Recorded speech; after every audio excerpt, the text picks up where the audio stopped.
this is Justin Ford for From the Frontline. Tonight we will be discussing the case for the Cape of Good Hope. In the studio with me is Dr. Peter Hammond, the founder of Frontline Fellowship, who's been involved in serving persecuted Christians for over 40 years in 38 countries. Dr. Hammond, with punitive American tariffs coming into effect against the South African economy, how does this affect the future of the Western Cape? Well, it does affect quite a lot of our exports, especially citrus, macadamia. There's quite a few agricultural exports from our side in the Western Cape that's going to be affected. According to the South African Reserve Bank governor, 100,000 South African jobs are going to be lost because of these tariffs. Now, 7% of South Africa's exports goes to America. But while America's important for our exports, we even export vehicles to them, for example, which goes from the Eastern Cape. But interestingly, we are only 0.25% of US trade. So we're only 0.25% of US trade. So we're a negligible part of their trade, but a significant part of our exports. And although the Reserve Bank says 100,000 job losses will come as a result of this, there's going to be a lot more than that. Actually, that's the most optimistic view of it. We've got Willem Petzer and Colonel Chris Wyatt, amongst others, predicting a lot heavier job losses on our side because there's the ripple effect. What this doesn't consider is the service industry that's going to be affected by the unemployment of people laid off from so many other tasks, which is dedicated to producing exports to America. So the knock-on ripple effect will be much greater. This is a bit of a disastrous hit because our economy wasn't doing well to start with. And so this kind of hit, especially being so avoidable, is quite disastrous. Could the South African government have avoided this disastrous economic blow? Yes, definitely, without a shadow of a doubt. They've been told and warned for months now that this was coming, and they were warned that if they wanted to have a better trade deal or to avoid these punitive tariffs, then there was a series of things that they could do. I mean, one of the things was they were told there are 4 essentials. They must scrap the expropriation without compensation, guarantee private ownership of property, scrap the Bella Bill, scrap broad-based black economic empowerment, scrap the ICJ case against the State of Israel, negotiate a good trade deal, and also the government was called upon to condemn the genocidal calls to kill the Boer, which President Ramaphosa justified and doubled down on supporting when he got back from his disastrous meeting in the Oval Office in the White House. So there's a series of things the Southern government could have done, and Colonel Chris Wyatt, amongst others, were saying, when are we going to appoint a negotiator to America to deal with this? And the only people South Africa sent to America to represent us are anti-American imbeciles like Ibrahim Rasool, who, as our ambassador, was attacking President Donald Trump with insulting terminology, attacking American voters, describing them as white supremacists, racists, narcissists, and so many undiplomatic terms, which really, if you're going to send a person like that as your ambassador, you're just asking for trouble. And that's what we've got. And we haven't sent any decent negotiator to represent South Africa and to negotiate a better trade deal. Many countries around the world, over 70 that I've noticed, have sent delegations to America and have negotiated very advantageous trade deals, mainly by scrapping all imports duties on Americans, duties coming in. Now, when I've needed to bring something in from America, I've noticed we were slapped routinely with 100% tariffs. Even our recent container shipment of Bibles and books was hit with 100%, even though they were donated goods and shouldn't have been eligible for tax, we were hit with 100% customs duties for bringing in things from America, and those were Bibles and books for free distribution. So the Southern government has been definitely discriminatory against American products coming into the country, and they could have scrapped that. They could have negotiated a much better trade deal with America. So basically this is a catastrophe that can be laid entirely at the ANC's feet. This is something they've caused to happen. They've ignored every single warning and suggestion of what they can do to avoid it. ANC President Cyril Ramaphosa claims that the USA government and Congress are victims of disinformation concerning the farm murders and the calls for genocide. What are the facts? Well, here are the facts. The cancer government, and I always put cancer, I write it small c, capital A and C, small ER, because A and C are the middle letters of cancer, and this government is a cancer. Like cancer cells, they don't do anything to help the country, they just break it down. And so here's some annual statistics of life under ANC in this country. 53,000 sexual offences reported per year. Very underreported. It's believed to be much higher. 27,000 murders a year. 11,000 children murdered a year. 11,000. Now that's not counting the abortion stats. That's just children out the womb murdered. 10,000 babies abandoned, literally dumped, like in dustbins or in gutters or in toilets or literally in sewers. 122,000 teen pregnancies a year. 16,000 of our teachers have criminal records. 4,000 police have criminal records. 4,000 police have criminal records. It's not just the police, sometimes the police commissioners do. And 32% unemployment officially. 42% unemployment actually. 60,000 youth unemployed. Youth coming out of high school have next to no chance of getting employed. 44% of the population is on welfare. I mean, that's catastrophic. 81% of grade 4s are illiterate. Now, I've got a grade 4 grandson, and he can read very well, actually. So I think it's shocking. Think grade 4s, 81% of our grade 4s are illiterate, which is most. Therefore, our schools are failing. It's not just the students who are failing, the schools and teachers are failing. And we have got 526 billion debt in this country. Our 526 billion is paid every year to bail out the state-operated enterprises. In other words, like Ishcom, the power utility, and Transnet and Postnet and so on. And then trillions of rands are looted by the government every single year. Trillions. And the infrastructure is completely crumbling, and Willem Petzer recently did a study which was published that the cost of the ANC government to our infrastructure, just the infrastructure, is something in the region of 36 trillion rand. Now, we are in a situation that our roads have got more potholes than there are houses in the whole country. We've got millions upon tens of millions of potholes. The roads are eroding. The railways are basically defunct. The post service is destroyed. The electricity provider is a catastrophe, so much so that we've got power failures all over the country at different times. And the water purification system is completely destroyed, which has been a great boon for people who sell bottled water, because we used to drink water out of the tap, but you can't do that anymore unless you want to get sick. They can't purify the water properly. So everything the government's done has broken down our infrastructure. They inherited a first world infrastructure and have turned it into worse than a third world infrastructure.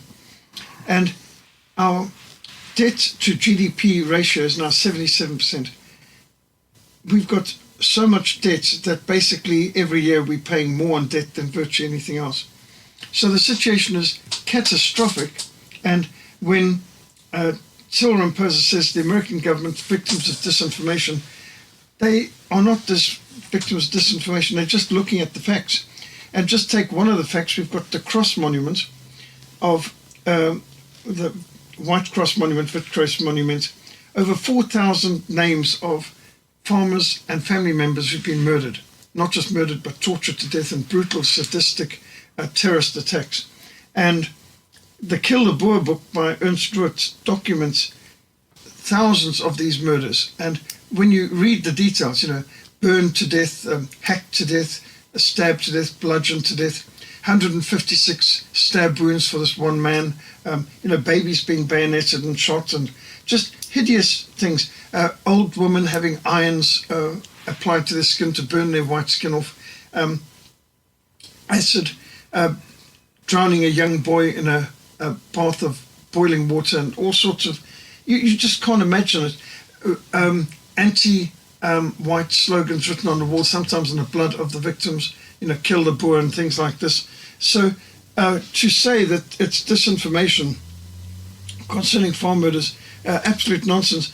Ramaphosa said, more black people are being murdered in South Africa than whites, which is true because we've got 27,000 murders a year, but they're the majority of the population.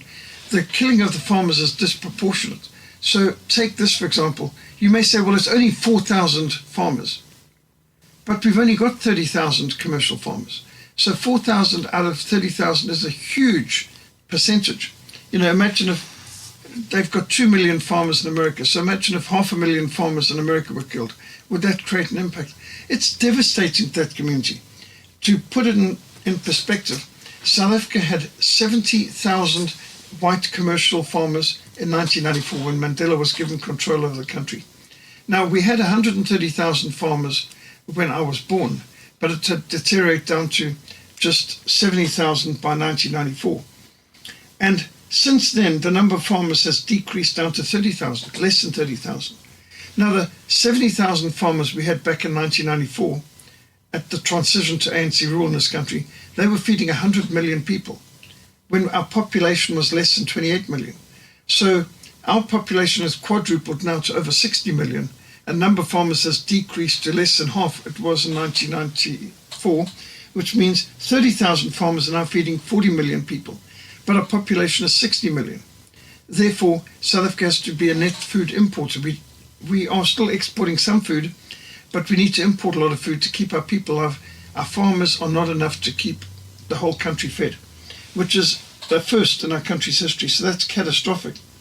So for him to say that there's no differentiation between the crimes against white farmers and the crimes against black civilians in this country is nonsense.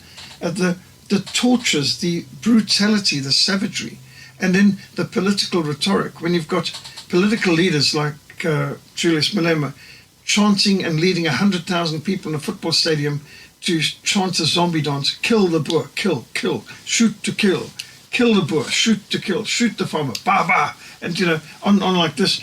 And then they do that, and then they write those slogans on the walls in the victim's blood. You can't say this is normal, this is natural. And for him to say, as the president has claimed, that they're giving the highest priority attention to these farm murders is a blatant lie. They disarmed the commando structures that were protecting the farms back under Thabo Mbeki's days, and they promised at that time to replace the commandos with another similar system that would guarantee the protection of the rural communities, which has never been done. And the farmers are definitely being neglected. Many of these crimes are not prosecuted. Sometimes they even know the names of the murderers and don't prosecute. And sometimes they can't prosecute because the people who attacked the farm were members of the South African National Defence Force, officers even in the South African Police Service, even members of the National Intelligence Service. And this has been documented. The subtitle of Ernst Ritz's well-documented book, Kill the Boer, is Government Complicity in the Brutal Farm Murders in South Africa. So government complicity is documented. In many cases, the farm murders have been done with weapons from the government's own armories, from the police and army. Sometimes they even have cell phone jammers, which are military grade, supplied by the SANDF. And there's no doubt that there is no interest in the government in dealing with these farm murders. If anything, they're inciting, encouraging, aiding and abetting, and then covering it up. And now they're denying it. South African television claims that there are no racially discriminatory laws in South Africa and that America is being misinformed by AfriForum. What is the reality in South Africa? Well, you can't blame the thermometer for the fever that you've got. Breaking the thermometer does not relieve you of the symptoms of the fever.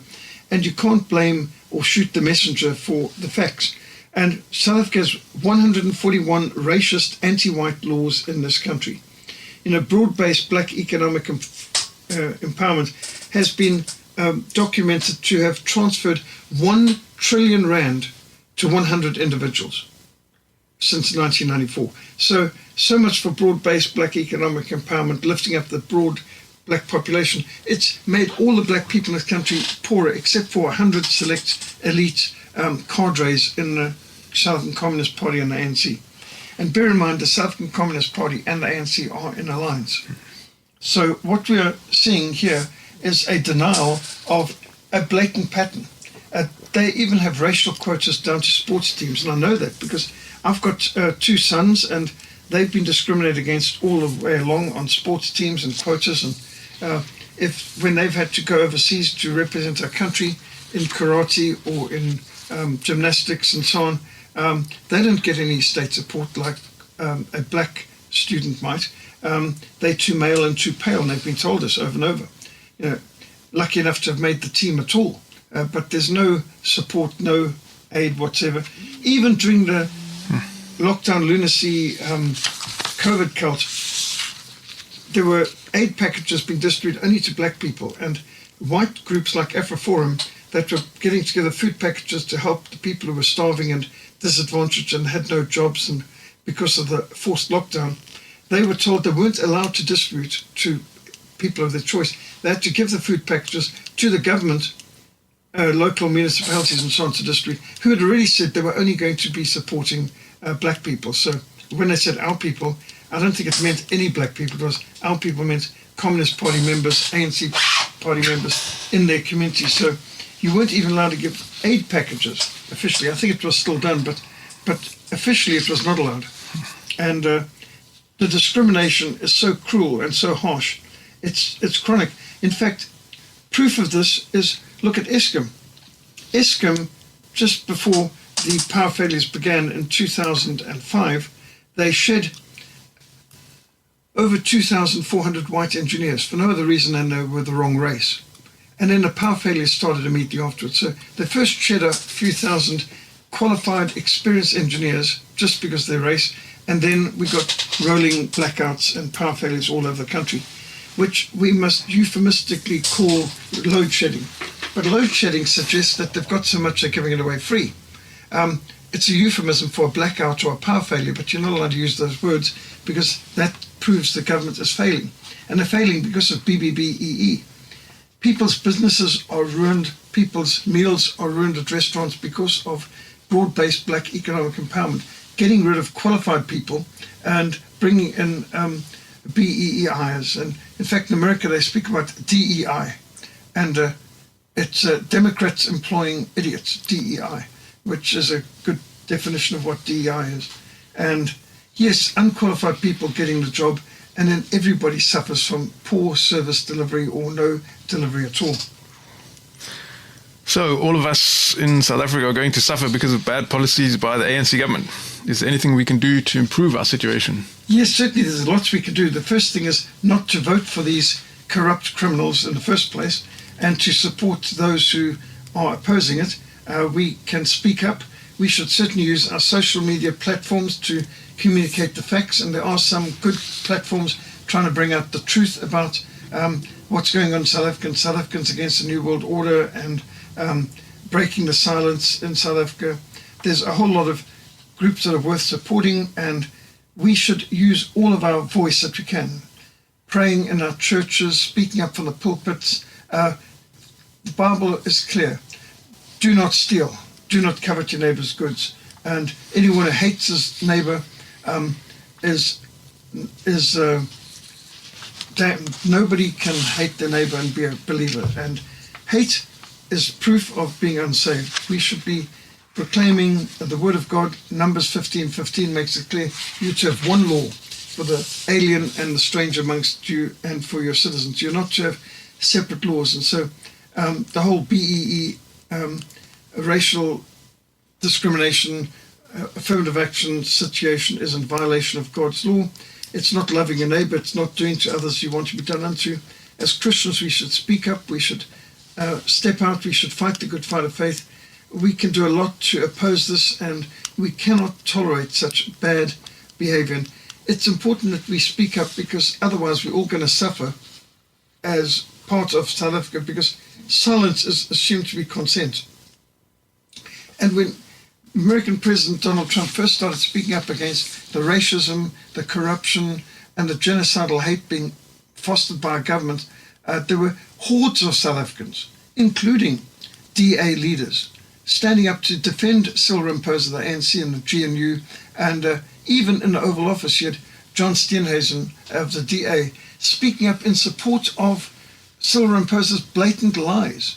And he didn't speak up at all for the farmers and the people on the ground who are suffering as a result of ANC policies, even though those are the main people that vote for the DA. So the DA should get consequences for having lied and provided cover to protect the reputation of Cyril Ramaphosa. When Cyril Ramaphosa was lying there in the White House, he said to Donald Trump, he opposes this kill the Boer, kill the farmer chant, and he has done so. And next thing, he comes back and he says, Donald Trump has no right to say who we should prosecute, and this is our civil right, and we've got the real sovereign nation. We can make the laws we want, and we can say what we want. And he doubled down, supported Malema's kill the Boer slogans. So what a lying, treacherous, racist Ramaphosa proved to be. And what can you say for John Steenhuisen, his lapdog, who went there and acted like a good puppy when he was required to wheel out. My white Minister of Agriculture, he can speak up. And he didn't use the opportunity to speak up for his constituency. He used the opportunity to basically support what Cyril Ramaphosa was saying. So the DA is not a very good opposition. It looks like they are enabling the ANC's lies going out to the world. Is independence for the Western Cape possible? Certainly, decentralization is always a good idea. Autonomy is a good idea. But the Western Cape needs to get independence. Basically, we've got two choices. We can go down with the ANC Titanic, or we can launch out in the free and independent Cape of Good Hope. I think independence for the Western Cape is not only possible, it's extremely desirable, and it might be the only way of survival, as the whole country of South Africa is going to suffer, and we're suffering already from this looting of the economy by a corrupt kleptomaniac government, not to mention genocidal kleptomaniacs, by the way, and that they've eroded our infrastructure to such an extent it's going to cost multiplied tens of trillions of rands to restore our infrastructure before 2028, if we're to have much of an infrastructure at all. The excellent roads, railways, electrical grid that they inherited has been run into the ground by corrupt cadres being appointed. The whole BBBEE is destroying this country. So we need a non-racial tax haven in the Western Cape that can really offer a way of survival for people from a government that wants to steal your land and kill you while discriminating against your children and so on. So, no, I think the Western Cape must choose the way of self-determination and independence. Could the Western Cape survive as a viable independent economy? For sure, definitely. Western Cape is bigger than Namibia, and Namibia is doing better than we are right now, by the way. Western Cape's bigger than Ecuador and Greece, and there's no reason why we shouldn't be able to do a lot better economically, especially when you think that for every rand we pay in taxes, we get spent back in the Western Cape effectively 8 cents per rand. So we don't have a good incentive to stay in the country. We're paying in far more than we get out. We're not saying that the money that's spent in the Western Cape from the federal, from the National Reserve is actually well spent. A lot of it's wasted on corruption and all kinds of BBEE, affirmative action nonsense anyway. So, no, the situation of the Western Cape is pretty, we have all that we need to be a viable independent economy. There's no reason why we couldn't even manage to bring our taxes down to less than 10%, because if we're only getting 8% of the taxes we pay back, then if we scrapped our taxes to the national government and we ran it well here, we could bring our taxes way down. Some people estimate we could bring our taxes down to 0.5%, and we would do better than we're doing right now. And that may sound next to impossible, but when you look at the abuse of the Division of Revenue Act and so on this country, the Western Cape is getting no real benefits for being in the Union. Just to take an example, some years ago, Great Britain gave Scotland a referendum to choose if they wanted to be independent or not. And the majority of Scots voted to stay in the United Kingdom, and the reason is economic. Scotland is getting far more money from the United Kingdom than they are paying into it through taxes. So there's no economic incentive for Scotland to leave a situation where they're getting back more than they actually invest. But in the Cape, there's no reason for us to stay in the Union because in the Republic of South Africa, the central government takes far more from us than they invest back into the Western Cape.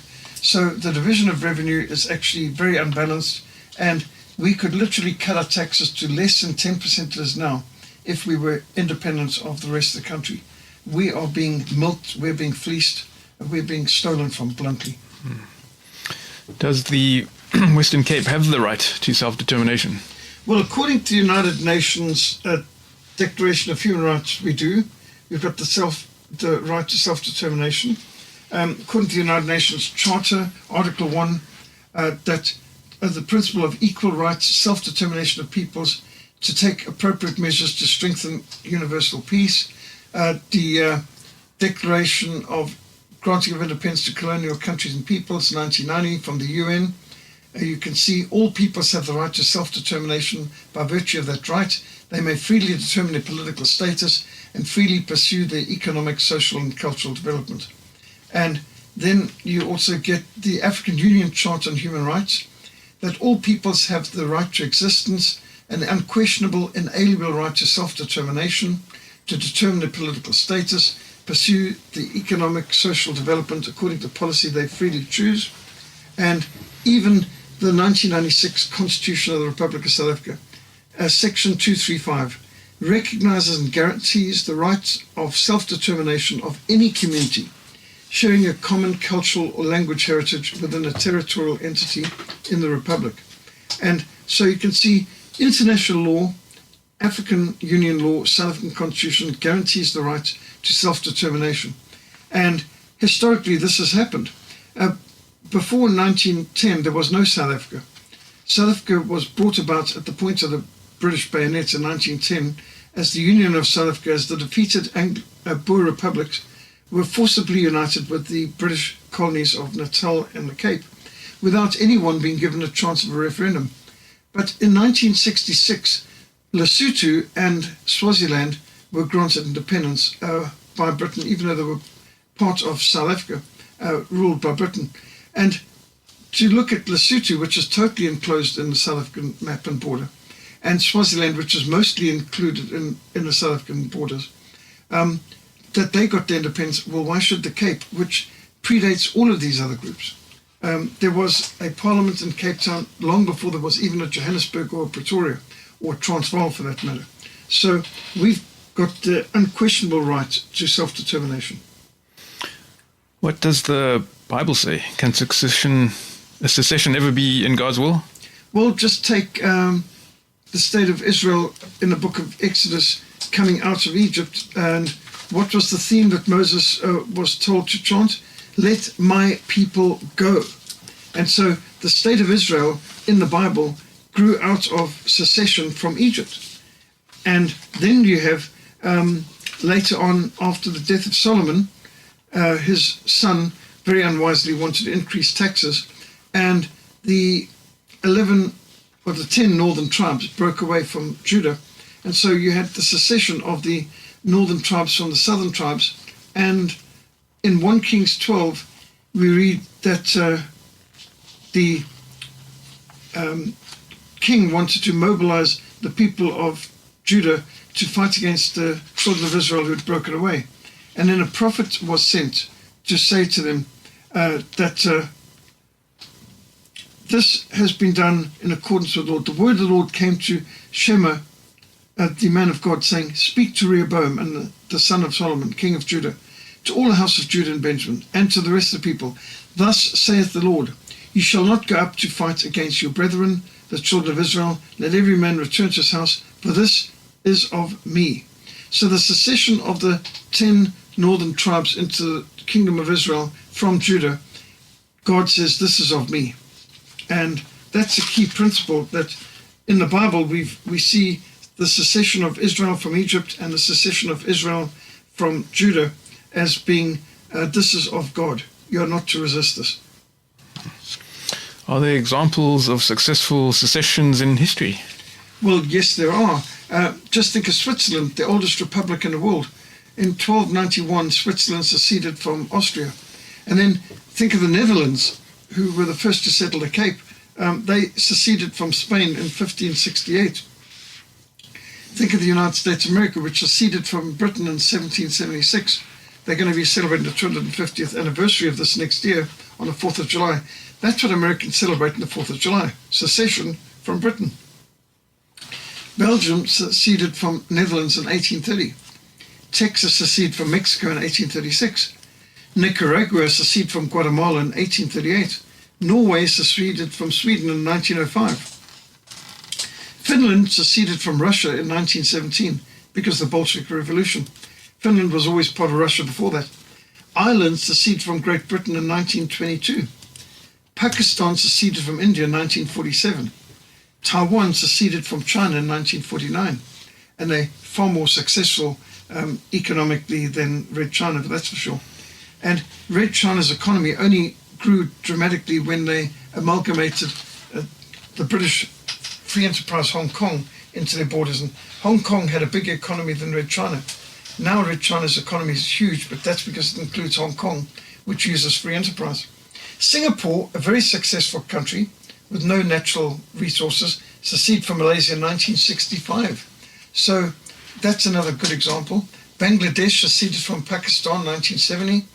And Namibia, which always was the fifth province of South Africa, seceded from South Africa in 1990. And as I've said before, they're actually doing better than we are. Namibia is much more stable and crime-free than South Africa. And you could go on with quite a few other examples, like Eritrea and East Timor. So yes, there are many examples of successful secessions in history and even recent history. Have you ever seen a successful example of secession, Dr. Hammond? Yes, I have. The Baltic states, Latvia, Lithuania, and Estonia. In fact, my own daughter managed to sing at the Choir Olympics in Estonia back not that many years ago. Estonia, Latvia, and Lithuania, the Baltic states, broke away from the Soviet Union through the singing revolution. And they organized the Baltic Chain, the Baltic Way, where Christian singers lined up for miles and miles across the highways of these three small republics, Latvia, Lithuania, and Estonia, and sang their culture. They weren't allowed to protest or demonstrate against the government, so they celebrate their culture, which is why Riga is now the cultural capital, the singing capital of Europe, and the Choir Olympics are held there because they won their independence by celebrating their culture and the singing revolution. I also saw in Yugoslavia, when I was going behind the Iron Curtain back during the Cold War era, and the people of Croatia told me we're going to break away from Yugoslavia, which sounded to me absolutely impossible. Yugoslavia is one of the strictest communist countries. How would Slovakia ever break Croatia? Well, we saw Slovenia and we saw Croatia break away from Yugoslavia successfully, followed even by Macedonia, and even Serbia has broken away from Yugoslavia. So Yugoslavia is another example I witnessed. And then there was Czechoslovakia. I was in Bratislava back before the Iron Curtain came down. The people of Bratislava were telling me Slovakia is going to separate from Czech as soon as we can, which they succeeded in doing in 1993, what was called the Velvet Divorce. Because there's no violence, it was a very peaceful secession. So those are some that I actually eyewitness of successful secessions.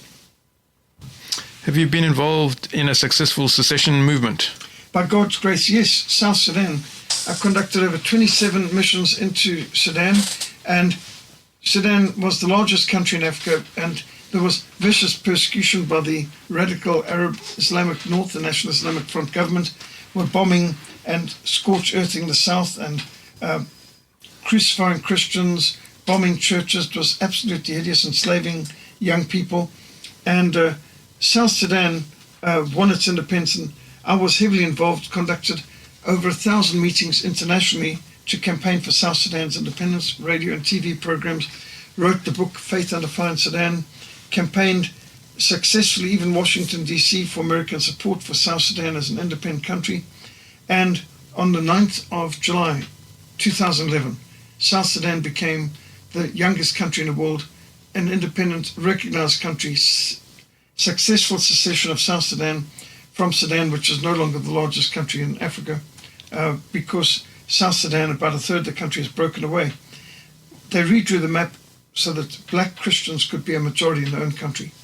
And that's something we saw the vision of and persuaded the people of South Sudan to campaign for, even when their own leaders didn't think it was possible. I was actually meeting with Salva Kiir, Commander Salva Kiir, in Yei back in 2002, and arguing with him, he was saying secession's a good idea, but it's not possible. African Union will never allow it. They've never redrawn the map, not since the Berlin Conference of 1884.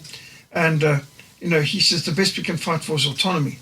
And I said, Commander, you will continue to be a persecuted black minority in an Arab majority country unless you redraw the map. Because in the south, you're the majority, but in the whole of Sudan, you are the minority. And he didn't think it was possible, but on the 9th of July 2011, Salva Kiir was sworn in as the first president of South Sudan. So he didn't think it was possible, but it happened in less than 10 years' time. So yes, South Sudan is a campaign that I was involved in from the beginning, and it was good to see that work all the way through to where today South Sudan has religious freedom and Christians are respected, and Sunday is recognized as a day of rest, and the churches are able to operate in freedom. We can take in Bibles there without having to smuggle them in anymore in South Sudan. So there's a lot of good that came out of that independence of South Sudan. What can we practically do to work for self-determination and secession, independence and freedom? Well, I think the first thing is to be informed, then to be interceding and to be involved. Just look at the book of Nehemiah. Nehemiah saw the distress that Jerusalem was, burned with fire, the gates burned with fire, the walls broken down. And so the first thing he did was he got informed. Then he got interceding, and then he finally got involved and managed to get other people involved in implementing the principle to rebuild the walls. So the first step is to break free from the shackles that bind us. We shouldn't be reliant on the state. We shouldn't be in bondage to the banks. We don't want to be reliant on state structures, corrupt politicians, banksters, and big pharma and big tech. So the practical steps that we can take for secession, independence, and freedom start with education, not indoctrination. We want to secede from the state indoctrination gulags and ensure that our children and grandchildren receive real Christian, Bible-based, home-centered education, not a state indoctrination. And then we need to secede from the Hollywood exploitation and defilement industry. Why would we want to continue to allow cocaine-sniffing drug addicts and blaspheming antichrist pagans like Harvey Weinstein, pedophiles and predators to exploit our entertainment to defile us with their degrading degeneracy? And we need to secede from the mainstream disinformation, lamestream media. Instead of distraction from the real issues and deception from Slime Magazine and Newspeak and Useless News and World Report, the Communist News Network and the Bolshevik Broadcasting Corporation and the Sunday Crimes, we should support alternative news media, real news, not fake news, not being conformed to this world but transformed by the renewing of our mind. And then we need to invest in home education, gyms for the mind, building up a library of books. Reading is an act of resistance in a culture of distraction. And so building up a library of books and investing in education, real news, building up self-sufficiency, becoming self-sufficient, planting fruit trees, cultivating vegetable garden, harvesting rainwater from our roof, investing in a borehole if we can afford it, and solar panels or generators, building up a series of backups and alternatives so that in a time of crisis we're not dependent on a corrupt, crumbling state structures. As Proverbs 22 says, a prudent man sees evil coming and hides himself, but the simple pass on and are punished for it. So I believe we've got to develop defense skills, take up martial sports, join a group working for independence, and be prepared. We've got to know our history and secede from fake history, secede from fake news, secede from the fake media and the fake schools, from fake religions and fake economies, fake churches, fake narratives, false prophets, corrupt politicians, false preachers, fake teachers. Secede from everything that's false and corrupt, and you shall know the truth, and the truth shall make you free. I believe we can do a lot of good practical things to work for independence. Are there effective and successful examples that we in the Western Cape can learn from in our quest for peace, productivity and prosperity? Yes, I think of Singapore, which doesn't have much natural resources, even though we do, but they have built a powerhouse of an economy by being a tax haven. And so, learning from Singapore, we could create a tax haven in the Western Cape, and we are thinking of bringing the taxes down by using TEAL, abolishing VAT, go to total economic activity levy, and it's shown that just a 0.5% economic deduction from every electronic banking service will give us all the taxes we need. We don't need to have VAT, we don't need to have half of our money that we waste on petrol going to the government and taxes.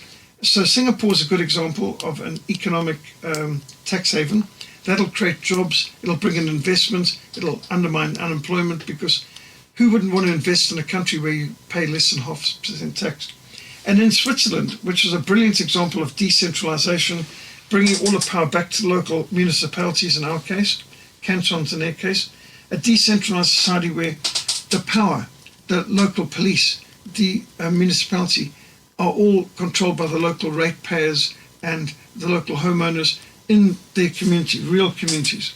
So in a sense, the Cape becomes a confederation of microstates, sovereign microstates, each municipality being its own sovereign entity.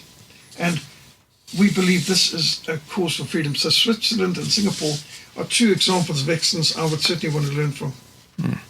Where can listeners learn more about this potential solution to our present economic and political crisis, Dr. Hammond? It's so important that we think outside the box, and for this reason, we've produced the book, A Case for Secession, which includes a whole lot of good forwards from people committed to this. And then it starts with examples of secessions in the Bible and secessions in history, and then eyewitness to successful secession movements that I saw in Eastern Europe, and then the right to self-determination from the different laws and how to reclaim our municipalities, which is the basic building block of a free society, what we can practically do to work for secession, independence and freedom, learning from Magna Carta, the greatest statute or most important legal documents in history, and giving a case for Cape independence and how we would personally benefit, and then contact details of different groups committed to Cape independence. So people can find in this book A Case for Secession, which is 100 pages. It's got the flags of 23 countries on the cover that are successful examples of secession, and there's many pictures, a lot of material in it. It gives the practical, legal, political steps to independence. And so if people want to get hold of a copy of A Case for Secession, it's available in hard copy, it's available as an ebook, it's available in print on demand worldwide, and also the Afrikaans translation's been completed and will be printed as soon as funds allow. So it should be available in English and Afrikaans very soon. One final question for you this evening, Dr. Hammond. What can listeners do to work for decentralization and freedom? I believe speaking up on social media, organizing home meetings where supportive Cape independence can come and give the case, outline the benefits and answer questions. Register to vote, of course, because the referendum is going to be a key part. Are you registered to vote? That could be key, that you will have a chance to vote in the upcoming referendum, which we are campaigning for. And then sign up for one of these Cape independence groups. It's so important that you are helping to distribute literature. So contact us. We've got a website, thecapeofgoodhope.africa. So Google the Cape of Good Hope.africa, and you'll find PowerPoint presentations, material, literature, access to the Case Secession book, and contact details for different groups like Cape Exit who are working for Cape independence. And we've also got a Give, Send, Go on supporting Cape independence. If you want to invest in this Cape independence, please go to Give, Send, Go and then look up Cape independence. You'll also get the link on the capeofgoodhope.africa website. And we need more and more people to get involved and be involved in advocating, promoting, and this is the best way. We all know people. Let's speak to our family and friends and neighbors, co-workers, and get more people involved in this movement for faith and for freedom. Thank you, Dr. Hammond, for stating the case for the Cape of Good Hope. In closing, I would like to read from Leviticus chapter 25, verse 10. proclaim liberty throughout all the land unto all the inhabitants thereof. Thank you very much for joining us for From the Frontline. God bless and good night.